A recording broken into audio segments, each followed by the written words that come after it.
پیش خدمت ہے ایک کہانی، 3 کچھوے۔ ایک مرتبہ کا ذکر ہے، 3 کچھوے پانی میں رہتے رہتے اکتا گئے۔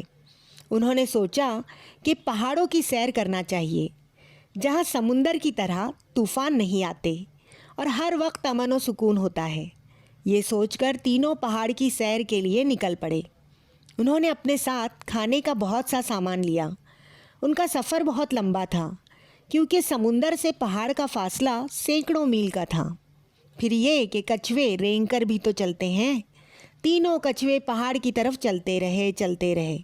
راستہ لمبا تھا اور ہر طرف جھاڑ جھنکاڑ، لیکن کچھوے بھی دھن کے پکے تھے۔ وہ ہر تکلیف کا مقابلہ کرتے ہوئے آگے بڑھتے چلے گئے۔ آخرکار ان کو بہت دور پہاڑ دکھائی دیے، جو برف سے ڈھکے ہوئے تھے۔ ان کو یہاں پہنچتے پہنچتے 20 سال گزر گئے۔ اتنے دنوں کے بعد جو انہیں منزل دکھائی دی تو ان کی خوشی کا ٹھکانہ نہ رہا۔ انہوں نے پہاڑ کے دامن میں ایک اچھی سی جگہ پسند کی اور سوچا کہ یہاں کچھ دن آرام کریں۔ ہوا ہلکے ہلکے چل رہی تھی۔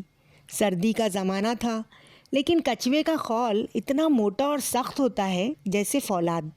اس پر سردی کا کیا اثر ہوتا؟ برفیلی ہوائیں آتی تو کچھوے اپنا منہ موٹے خول میں چھپا لیتے۔ انہیں پتہ بھی نہ چلتا کہ ہوا کتنی ٹھنڈی ہے۔ کچھووں کو یہاں پہاڑ کے دامن میں بہت اچھا لگا۔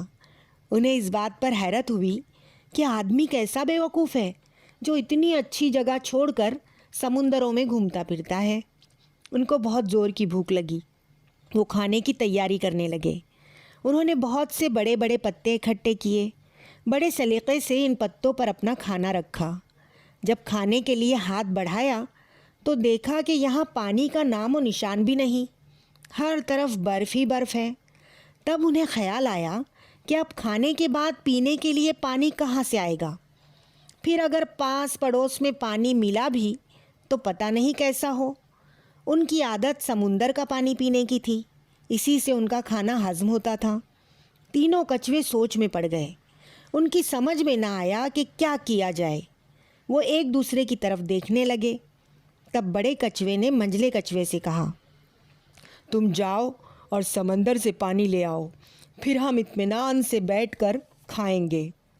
منجلا کچھوا بولا، میری رائے تو یہ ہے کہ چھوٹے کچھوے کو جانا چاہیے۔ وہ اس وقت بھی خاصا چست و چالاک معلوم ہوتا ہے۔ میں تو بہت تھک گیا ہوں۔ چھوٹے کچھوے نے بہت آناکانی کی، مگر دونوں اس کے پیچھے پڑ گئے اور اس کی ایک نہ چلی۔ مجبور ہو کر چھوٹے کچھوے کو ان کی بات ماننی پڑی۔ وہ بولا، میں چلا تو جاؤں گا، مگر مجھے یقین ہے میرے جانے کے بعد تم میرا انتظار کیے بغیر کھانا چٹ کر جاؤ گے۔ دونوں کچھووں نے کہا، یہ کیسے ہو سکتا ہے؟ ہم تمہارا انتظار کریں گے، کرتے رہیں گے۔ چھوٹا کچھوا سنجیدگی سے بولا، مجھے یقین ہے کہ تم میرا انتظار نہیں کرو گے۔ مگر دونوں نے بڑی خوشامد کی اور اس سے خوب پکا وعدہ کر لیا کہ جب تک تم نہ آؤ گے ہم کھانے کو ہاتھ نہ لگائیں گے۔ آخر چھوٹا کچھوا چلا گیا۔ اب دونوں کچھوے بیٹھ کر انتظار کرتے رہے۔